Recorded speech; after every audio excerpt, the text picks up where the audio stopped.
it's really important for us to consider, MaaS, or mobility as a service, just to throw yet another acronym in there. Mobility as a service is, it's I suppose it's a concept that's not, it both is well defined, but it's also, mobility as a service can be multiple things to multiple different people. And we have the ability to influence a lot of these these MaaS strategies on the basis of, okay, so I need to understand where there is huge amounts of journeys descending on a particular area, because I need to solve that potentially with public transportation. Let's take Florida as a good example. There is pretty much one rail network that runs from north to south of Florida. Now, if you're going to position stops, or let's say you're going to position a new rail network, it's a huge amount of infrastructure that's going in.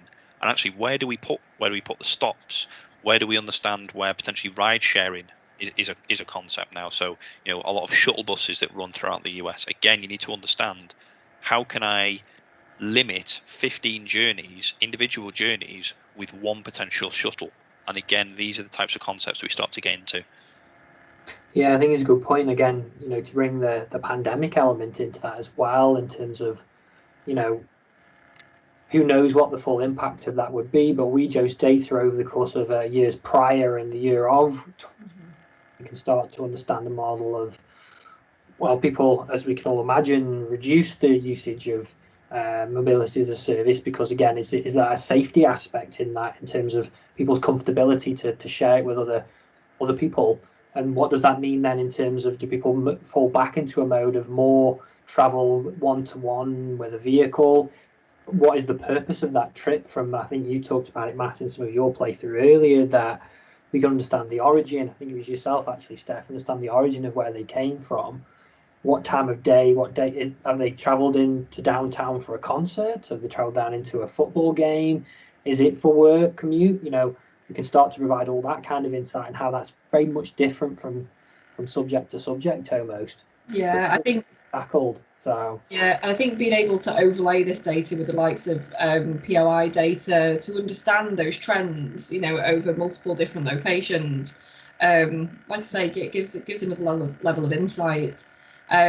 Just thinking about one of our customers who's recently given us some feedback with regards to our data, again because of the freshness, is around the amount of new roads that they've identified through Wejo data. So a quote from the customer was, "We identified 30% more roads than we have done with previous data sources."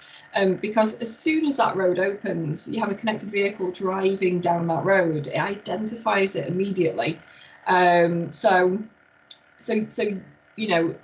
Again, just in terms of the insight that will generate, it's absolutely huge.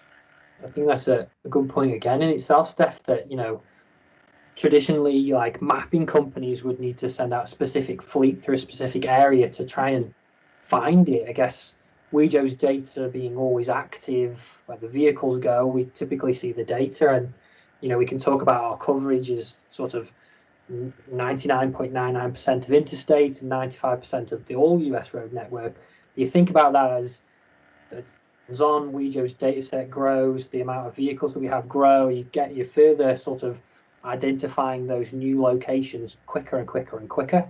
That's both, I guess, a POI, and it's also a new roadway, isn't it, as well? So again, you can start to see how Wejo's data paints that more holistic picture with less infrastructure for the customer, I guess, isn't it, in some respects? Yeah, absolutely.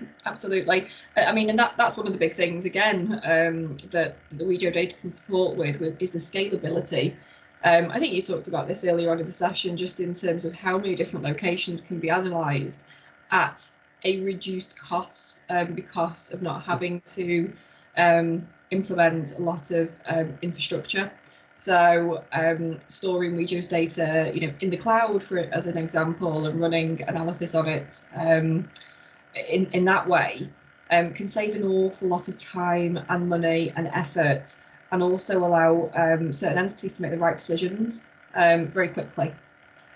Yeah, I suppose I would probably just close this out in a little bit of, I suppose, a lens to the future as well. Where do we see the real societal benefits of connected vehicles, not just connected vehicle data, but connected vehicles in general? There's a really good example I I always bring back to is around this vehicle to vehicle connectivity. And it's, the example is, okay, I have a fleet of connected vehicles. I have a vehicle that's 200 yards up the road that hits black ice. It triggers ABS on the vehicle and the traction control kicks in. That then has the ability to transfer back into that fleet to a vehicle that's 200 yards back to say, you might want to avoid this particular area. This is the level of capability that connected vehicles really do open up. The vehicle to vehicle concept, vehicle to infrastructure, vehicle to everything. And it just really does, it reduces the need for that physical infrastructure, for that outlay on huge amounts of monitoring of the roadways, because the vehicle itself, it is the infrastructure. Because of those sensors, it can tell the rest of the vehicles and it can tell the OEMs more information than all of the infrastructure could possibly do. Yeah, I think you hit it well there, Matt, in terms of, you could see up to 1,000 sensors of varying elements on a vehicle itself. You think about that kind of the OEM's arms race to further enhance the safety of those vehicles and the sensor output from that, but also, the environmental kind of information that it's providing. And that's a really good point you made in sort of the V2X kind of element, the vehicle to everything in that area. And I think from doing that, again, look even further forward, you're starting to pave more and more of a way to the autonomous kind of vehicle route. You're talking about more of the kind of, there's the build-up of this communication between all these fleets of vehicles and what that could mean next. So again, another interesting thought point to see that this could lead into that down the road.